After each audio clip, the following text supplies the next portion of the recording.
Welcome to Heart Nurses, brought to you by the Preventive Cardiovascular Nurses Association. PCNA's mission is to promote nurses as leaders in cardiovascular disease prevention and management.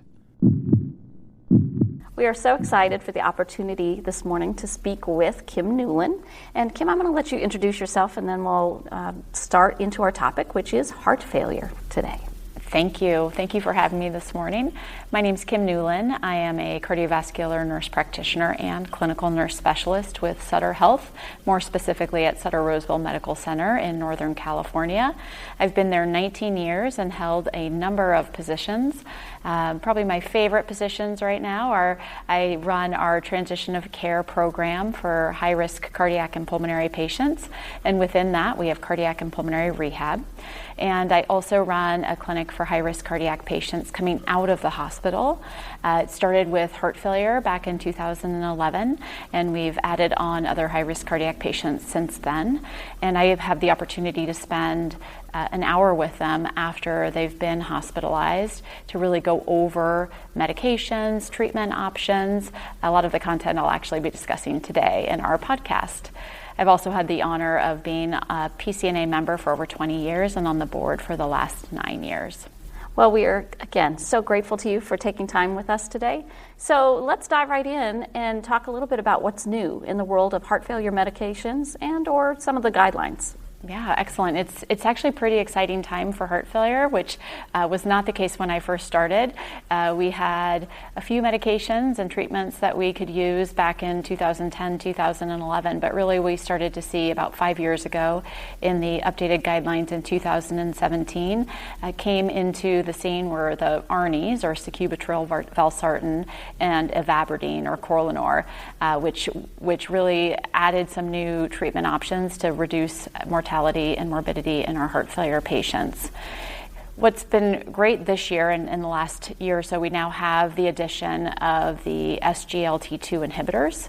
So the DAPA-HF and the Emperor-reduced trials really proved that the addition of these medications to some of our traditional heart failure medications helps these patients live free from cardiovascular death and reduce their chances of being admitted to the hospital. So we had a fantastic speaker at our symposium this year. Kimberly Cuomo did a fantastic job in providing an overview of the newer guidelines and really what the treatment options are. So I've seen it in the literature called the Fantastic Four, which is a great description, and that's really the addition of an ARNI, a beta blocker, which has been in our armatorium for a long time. Also the aldosterone receptor antagonists, and now adding the SGLT2 inhibitors.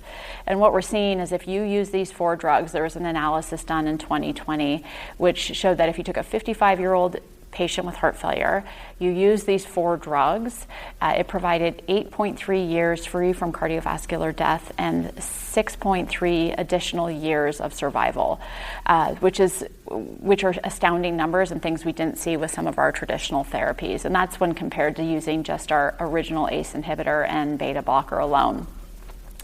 So that's what we're really looking at now is we originally had the beta blocker and the ACE inhibitor, but we're adding in or replacing the ACE with an ARNI, really making sure we're getting in the aldosterone antagonists, which were sometimes just added in less consistently in the past, and then now the SGLT2 inhibitors. And so what we're seeing is if you can add these on early and titrate them up and get them to the highest dose, you're seeing really good benefit and reduction in heart failure admissions. And so before we would sometimes wait or go slower in our titration up, and now the literature and what they're studying really shows that starting early after the heart failure acute admission and working quickly every other week or so to get them to the maximum doses is where you're going to see the best benefit.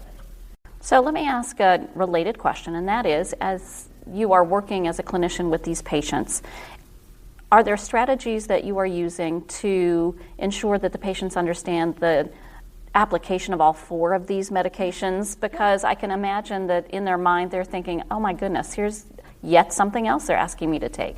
Yes, yeah, and so it's, we often add on these medications that seem to be indicated for something else, so it adds another layer of complexity. So when you look at the beta blocker, originally, people think that's for heart rate control or blood pressure, but really it's to help the heart heal. And now you add in the SGLT2 inhibitors, which really were for diabetes and do help with diabetes, but we're prescribing it to people who have no diabetes because we know of the improved outcomes. So yes, lots of tools, and there's a lot of education needed. I think the next trials that people are saying need to be done is how do we add these on and make them affordable for every patient, because we know our heart failure patients have other medications as well. It's not just these medications that we're adding to their list into their pocketbook. So I really, and one of the presentations I did here was really talking about the importance of health literacy. So fortunately, I have an hour with patients. Most people don't. But where we start is with their understanding of the disease state as well as why they have these medications. And that gives me a good kind of understanding of what they know about the disease, but also what education needs to be provided and information just to make sure they know the importance of staying on these medications. So understanding where they are with their us understanding where they are with their understanding, as well as making sure the education we're providing is at their level of understanding. So another important part is using teach-back, which is where you break up the information into chunks, and so you don't give a 5-minute diatribe of what information they need to know, but you break it up in whether you're talking about the disease state or the medications, and then you actually have the patient teach it back to you to ensure they understand. And this is a process where you really put the ownership of their understanding on you. So how I usually phrase it is, I know I've said a lot of big words, or I know I've given you a lot of information, so to make sure that I've done a good job, could you please repeat back your understanding of what I've shared with you? And then you just have to give them time and be comfortable with a little bit of silence. But that's the most effective way I have found to ensure that they understand. We also write everything down or provide handouts that have the information in a clear and easy way to understand and is individualized to them.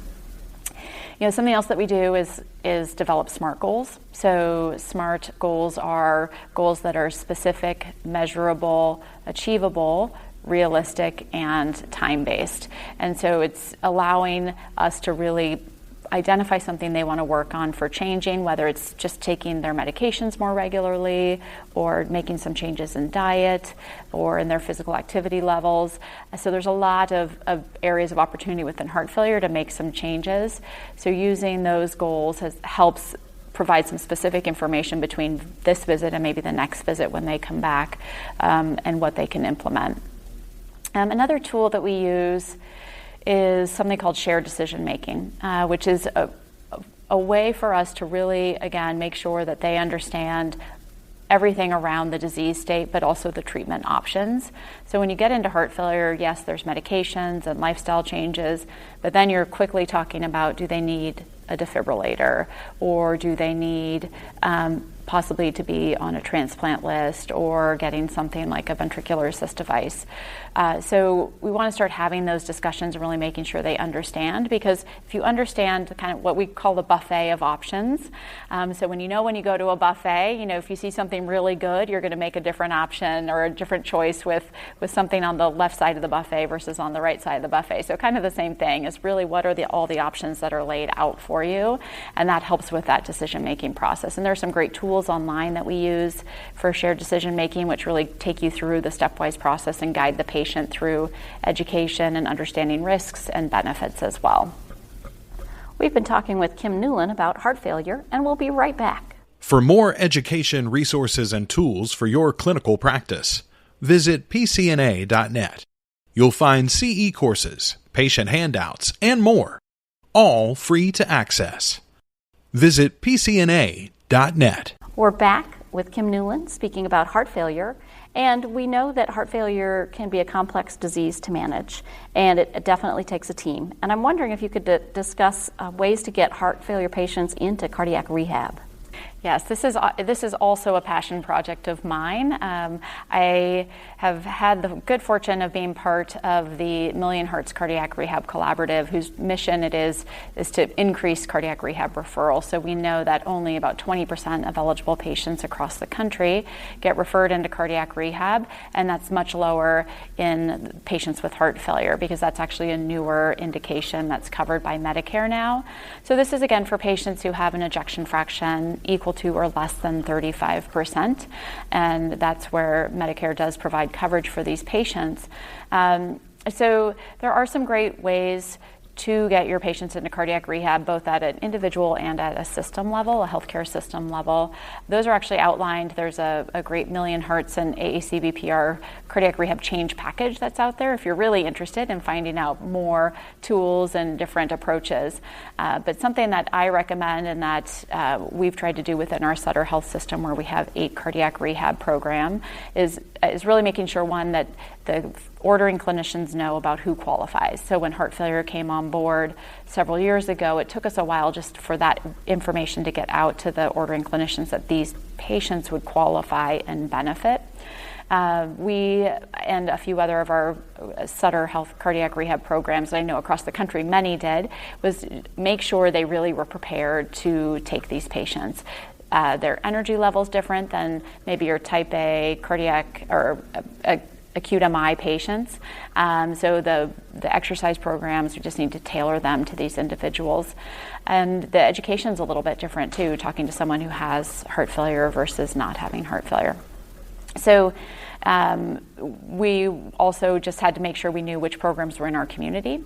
So knowing where we could refer if somebody came into our hospital who didn't live in a near geographic proximity, we could make sure that they had a referral to a program maybe up the hill or in closer to where they live to ensure they would go. So partnering with those programs in the community that maybe were not part of our health system, and being able to really give those patients the right information so they could then get connected. The last thing we want to do is give them outdated phone numbers or give those patients information about programs that don't exist.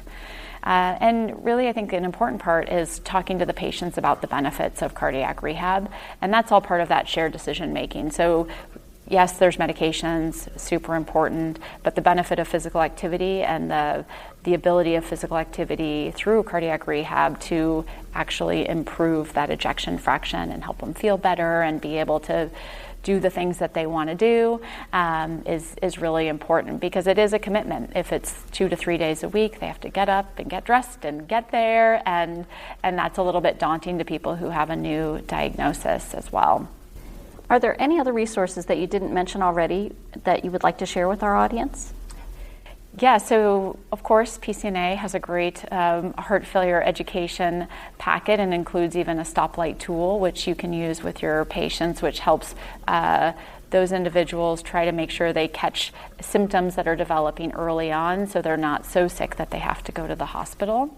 I also think it's really important to try to explain the term heart failure. So it is probably one of the least favorite terms in our medical community, but I think it's really important for patients to know that their heart is not failing and that it's not an inevitable downward trajectory, and that there are options and opportunity for that heart to be healed. So we actually changed the name of our heart failure clinic to the Heart Health Clinic.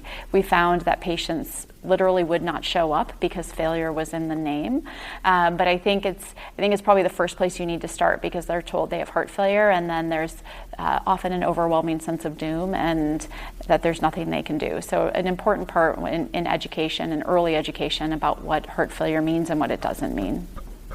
I can only imagine what it's like for our patients who hear that for the first time, so I really appreciate the fact of the renaming of the center into Heart Health, which is what we are all about. We've been talking with Kim Newlin about heart failure. I am your host, Geraldine Warfield, and we will see you next time. Thank you for listening to Heart Nurses. We invite you to visit PCNA.net for clinical resources, continuing education, and much more.